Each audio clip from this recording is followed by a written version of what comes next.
No ventre de minha mãe, de repente me encontrei.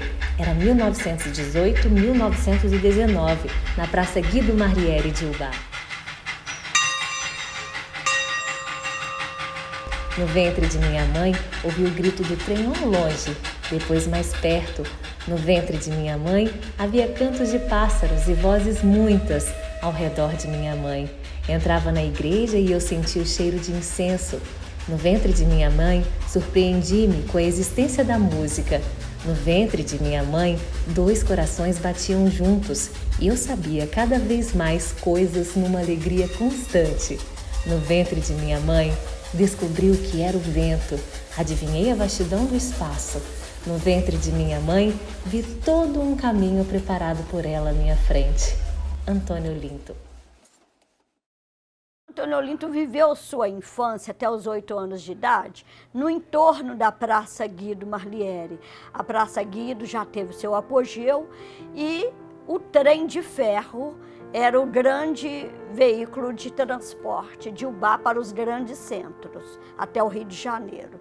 Um menino olintinho, ele via aquele movimento da estação ferroviária, o vai e vem de passageiros, a chegada, a partida, né?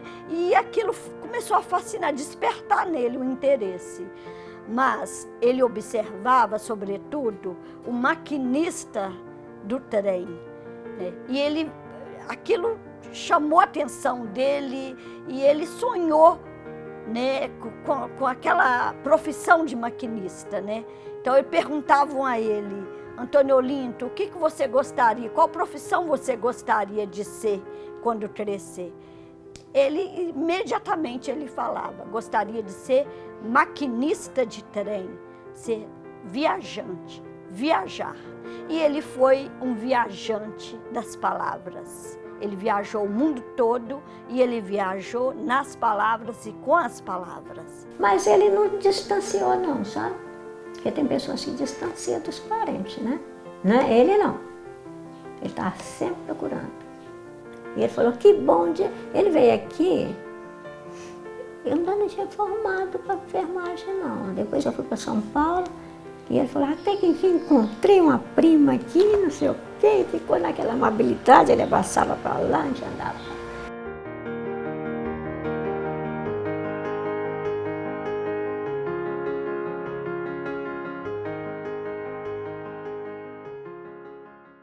Eu e a Júlia, né, minha irmã, a gente começou a trabalhar com teatro muito cedo. E na época, a gente foi fazer o Menino Maluquinho do Ziraldo. E na época, todo mundo que tinha um parente famoso foi usado como fator de divulgação, o que deu uma briga com o resto do elenco. Então, eu fiquei muito caracterizado como o neto do Rubem, né? Só que assim, o Antônio, claro que o Rubem é meu avô, né? Assim, amava o Rubem, essa coisa que falam que ele era turrão, comigo não era nada assim. Mas o Antônio, ele era o meu avô mesmo, né? Ele era aquele avô, assim, que você ia para casa, roubava uma comida, ele te dava um livro, ele falava um negócio. O Antônio sempre foi muito afetuoso, né? A gente tomava cerveja com ele, comia torresmo com ele. Que ele comia torresmo, adorava comer torresmo. E ele tomava um dedalzinho de cachaça mineira todo dia. E ele, sem dúvida, foi um mineiro muito ilustre.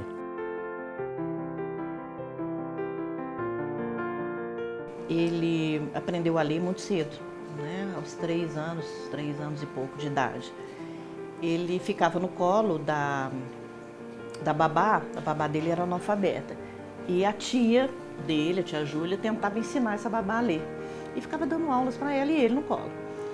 Então, um dia, a tia resolveu checar para ver se realmente, né, a babá estava aprendendo, mas ela não tinha aprendido a ler. E o Antônio Olinto leu a frase que ela apresentou. Ele leu, eu sei tudo, foi a primeira frase, né, que ele conseguiu ler. E depois eles fizeram uns testes, né, para ver se ele realmente conseguia ler e ele comprovou que já estava conseguindo. A mãe dele teve um plano, assim, a gente pode dizer que ela meio que traçou, né, fez uma trajetória prevista ali para Antônio Olinto para que ele tivesse um bom estudo. Então, quando eles se mudaram para Campos dos Goytacazes, o pai dele foi a negócios, né, ele trabalhava com cinema.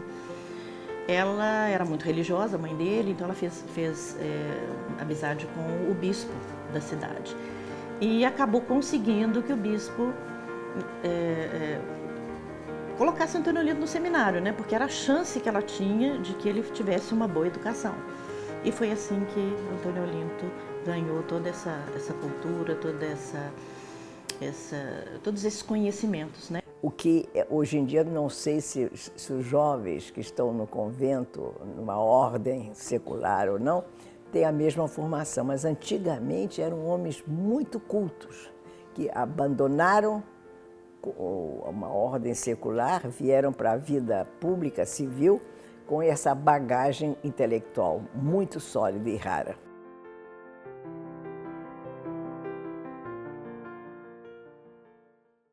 A primeira vez eu recebi Olinto em casa, eu não sei se foi no Recife ou foi em Brasília.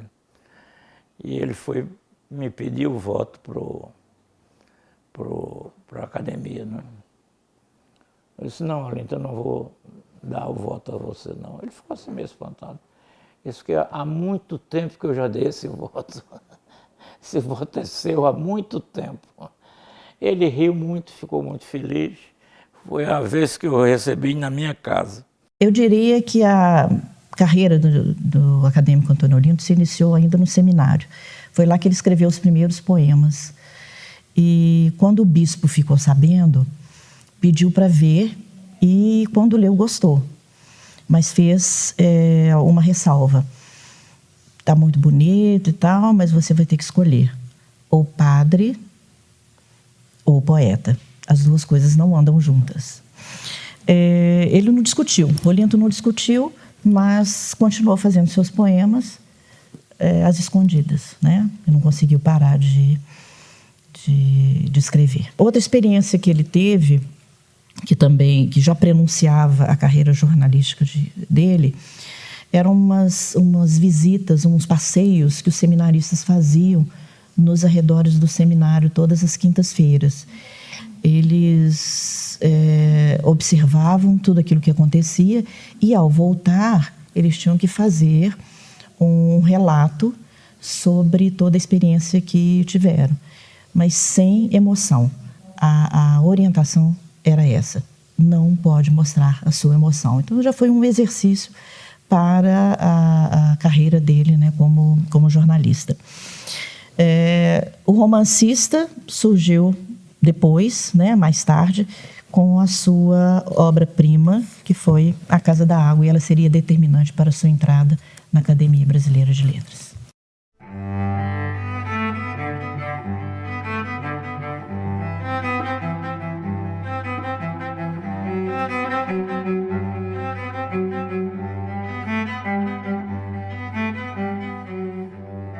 O Antônio Olinto foi um exemplo para todos aqueles jovens que bateram a porta da casa e que vieram entrar para trabalhar por ela. De modo que temos em Antônio Olinto uma figura emblemática. Podemos dizer que este centenário marca não somente a nossa saudade, mas também a nossa satisfação de ver um colega que vai perpetuar-se pelo que produziu e pelas amizades que pôde deixar nesta instituição. Era um amigo fiel, uma pessoa profundamente confiável e um homem que amava a cultura. Tanto que, junto com o escritor acadêmico Arnaldo Nisquier, participou do Jornal de Letras e ajudou muito nesse mistério. Quando eu assumi a presidência da academia, em 1998, eu senti falta de um veículo como o Jornal de Letras. E perguntei para o Olinto se ele não gostaria de reviver o Jornal de Letras. Ele achou a ideia muito boa e nós nos demos as mãos. Nem eu tinha dinheiro, nem ele. Então foi realmente uma junção de boa vontade e nós tornamos viável a existência do jornal. Já está há 20 anos circulando o Jornal de Letras nessa fase. E também naquilo que o Antônio Olinto teve num momento muito singular também da sua ação, que foi um divulgador da literatura brasileira, né, com a sua coluna no Globo, Porta de Livraria, que vai trazer também para conhecimento da população da cidade do Rio de Janeiro de maneira muito específica, dada a circulação do Globo naquele então, no âmbito da cidade, e dando, digamos assim, ampliação e ampliando o universo de leitores daqueles que a ele acorriam, né, na tentativa de apresentar a sua obra e se tornar conhecido do grande público. O Antônio Olinto é um escritor que marcou época no jornalismo literário brasileiro. Ele teve uma coluna Porta de Livraria por 25 anos no Globo e era uma coluna mais importante sobre literatura.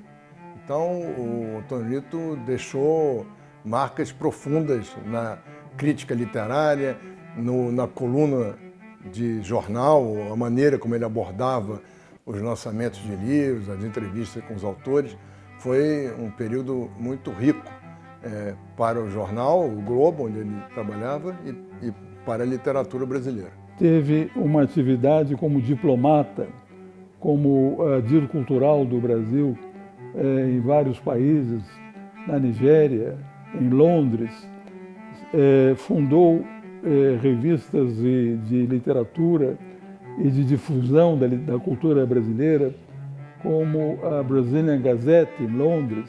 E eu acho que o Olinto prestou um grande serviço à cultura brasileira, aos escritores brasileiros, fazendo o enlace com os jornais de Londres, com as revistas. E como ele tinha um domínio absoluto da língua, a nossa e a inglesa, ele fazia isso com muita facilidade. Eu acompanhava desde o tempo que ele tinha a coluna Porta de Livraria no Globo, eu acompanhava pelos seus muitos feitos, né? Porque além de ser um romancista de longo curso, que trouxe as vozes africanas para dentro da literatura brasileira, a partir do seu romance, que talvez seja a sua obra-prima, que é A Casa da Água, Antônio Olinto foi um representante do Brasil em vários países, não só como adido cultural, mas também como conferencista. Ele talvez tenha sido o escritor brasileiro que tenha feito mais conferências no exterior, Antônio Olinto. Além do intelectual de brilho, culto, ele era um homem cosmopolita. Ele, por exemplo, com a Zora Seljan, sua grande companheira e escritora também, eles dominaram o mundo africano. Eles foram, de algum modo, pioneiros na revelação do talento africano negro. E eu gosto muito dessa obra também, que é a última obra que ele nos deixou, né? Que é a homenagem à sua querida Zora Seljan. Ela era jornalista também, eles conviveram durante 25 anos no jornal o Globo, escrevendo críticas literárias no jornal o Globo. O nome da obra é Ave Zora, Ave Aurora, o doce ofício de amar. A palavra conta uma história de amor. Entre as minúcias da paixão, vive noite e dia em terras muitas. Procura escolher ritmos e sons capazes de chegar à linguagem das florestas e da correnteza de um rio preso entre pedras. A palavra conta a história de um homem que aprendeu o ofício de amar, amar sem limites, com os olhos, com o corpo e a inteira alma, na memória de cada gesto, na certeza de que só nele se vive, só nele está o entendimento. O doce ofício de amar, Antônio Olinto, na obra Ave Zora, Ave Aurora. Ave significa salve. Salve Zora, salve Aurora. E ele me falava muito da Zora. ele e a Zora, ambos formavam um casal literário, como Jorge Amado e Zélia, sua esposa, não é? E isso é claro, assim, se você pega a literatura dele e vê as dedicatórias dele para Zora, né, para minha avó, em todas as aberturas de livro dele, e se você pega os livros de Zora e vê, né, que ela dedica para o Antônio os livros, você vê que ele, assim, ele é parte integral da nossa formação, né, da nossa formação afetiva. Eles viviam juntos o tempo todo. Era para cima e para baixo, uma relação muito estreita e muito bonita ao mesmo tempo, porque havia amor na relação entre eles e nós sentíamos isso.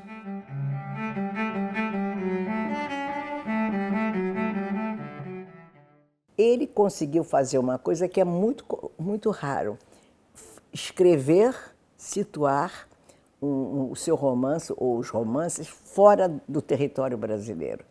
Poucos escritores o fazem com sucesso. E ele consegue, na sua narrativa, convencer-nos de que é possível fazê-lo. O livro dele, Casa da Água, é uma obra-prima da literatura universal, não apenas da literatura brasileira. Foi um africanista profundo. Além, era a noite africana tombando sobre as coisas. Com essa frase, Antônio Olinto dá início aos relatos de sua experiência na África, para onde foi como adido cultural. É o livro Brasileiros na África. Trata-se da compilação de todos os registros que ele fez, jornalísticos, e que foram enviados para o Globo. Antônio Olinto trabalhava para o Globo e, quando foi para a África, achou que terminaria esse contrato, né, com a empresa.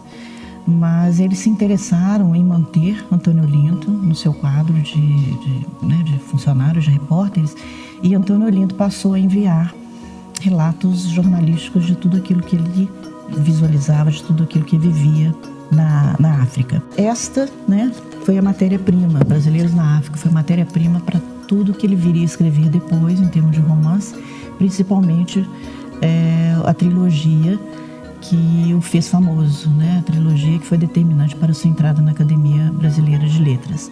A Casa da Água, né? Essa aqui é a sua obra-prima, e ela foi publicada em vários países, em várias línguas, e teve inúmeras edições.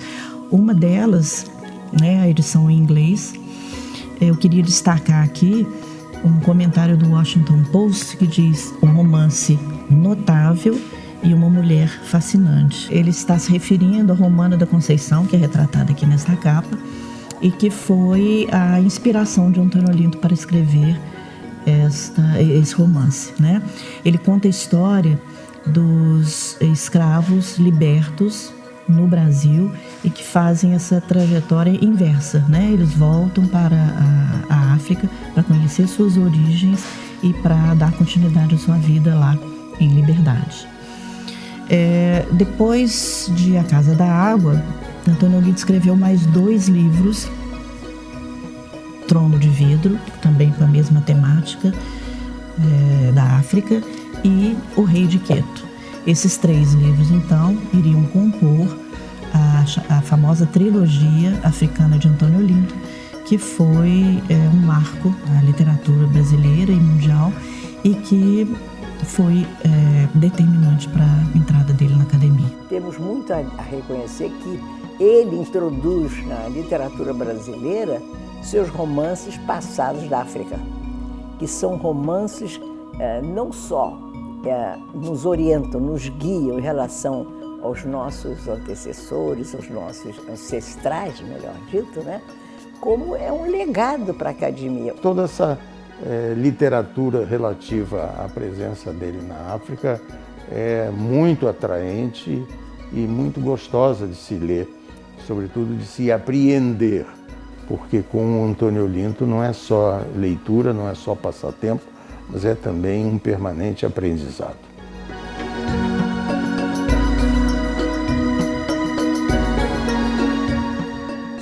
Era curioso também a casa dele, porque era cheia de lembranças do período dele africano, de África. A casa era quase que assaltada pelos quadros, pelos livros, pelas máscaras africanas lindas. Você tinha a sensação que você não estava numa casa, você estava num pequeno museu. O Antônio, a gente tinha essa ligação afetiva muito grande, mas o Antônio tinha uma ligação com a cultura africana muito extensa, né? E que eu só fui me interessar aquelas coisas que a gente se arrepende totalmente, né? Eu só fui me interessar depois que ele faleceu, porque era uma coisa tão viva nele e para mim era natural, né? Quando ele faleceu, eu senti muita falta dele, muita falta. E eu comecei a namorar uma menina, que hoje é minha esposa, e que ela falou assim: ah, você é neta do Antônio, né? Aí eu sou. Ah, meu livro favorito é do Antônio, Casa da Água. Eu falei, nossa, né? Todo mundo fala do Rubem, né? Eu sou, né? Do Antônio. Aí fiquei todo feliz, né? Aí ela falou, você sabe que ele teve lá na minha casa, no meu ilê, né? Meu ilê axé, minha casa de santo? Eu falei, não, quando é que foi que ele teve? Ah, ele teve no começo do ano. Aí eu parei para pensar, fiz as contas. Falei, gente, ele entrou no procardíaco tal data, fiz as contas na época, foi a última casa de santo que ele visitou. Aí ele falou, Aí eu falei, é mesmo. Você sabe que ele escreveu a introdução do livro do meu Babalorixá. Eu falei, o José Flávio Pessoa de Barros, o Galinha da Angola? Você é da casa do Zé Flávio? Sim. E aí eu peguei o livro, né, tem uma introdução linda que fala sobre o mercado, né, a importância do mercado para o africano, né, e para a cultura do candomblé, né, que o mercado é onde tudo acontece, né, o escambo, está ligado a Exu. E eu fui visitar a casa, né. Isso foi em janeiro de 2010, né, Antônio tinha falecido em setembro. E eu tive uma experiência espiritual lá muito forte, né? E foi a última casa que o Antônio visitou. E aí eu fiquei muito confuso com isso tudo, fui conversar com algumas pessoas, as pessoas, é a casa da sua namorada, não frequenta lá não e tal, né? Tem essa bobagem assim, para não ter briga de casal na casa. Imagina, eu sou neto de Antônio, para mim casal se ama, né? Não briga, enfim. Briga, mas... E aí eu fui no Opofanjá, em Salvador, né? Ter com Mãe Estela, né? Mãe Estela foi quem apontou o Antônio Olinto como Obá, lá, né? Que é um dos ministros de Xangô, são 12, né? Depois que o Antônio faleceu, entrou o Dásio Tavares, e agora é um sobrinho da Mãe Estela. E ela jogou os búzios lá para mim e falou assim, você tá cuidando das coisas com o Zé Flávio? Aí eu falei, tô. Fique lá com o Zé Flávio. Você tá bem lá. E aí, mas essa casa também é sua. Essa casa aqui é de Antônio, Zora. Zora tinha um cargo na casa de Xangô. Essa casa aqui também é sua. Venha sempre que você quiser. Olha só que coisa especial. Como é que eu não posso lembrar de Antônio, né? E Antônio era de Oxalá também.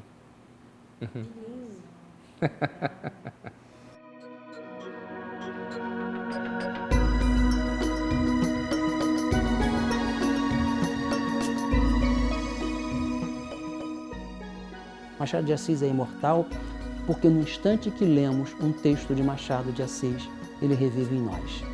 Antônio Olinto será imortal por isto também, porque a cada instante que compulsarmos e que alguém vier aqui para compulsar uma obra do Antônio Olinto, ele estará sendo revivido e, ao reviver, imortalizado. Só a palavra não morre, vai além de tudo e cria mundos capazes de sustentar o nada que nos habita.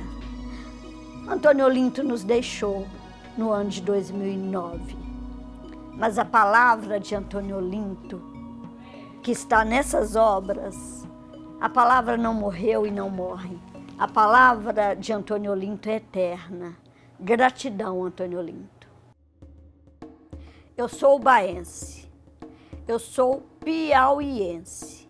Ele foi batizado no Piauí. Então, eu sou baense. A certidão de nascimento dele está aqui em Ubá. Para privilégio nosso, orgulho nosso, de todos nós ubaenses. Eu sou baense. Eu sou piauiense. Sou carioca, que ele viveu grande parte no Rio de Janeiro. O resto foi passagem. Ubá, Piau e o Rio. Estes são meus 3 pontos de vida.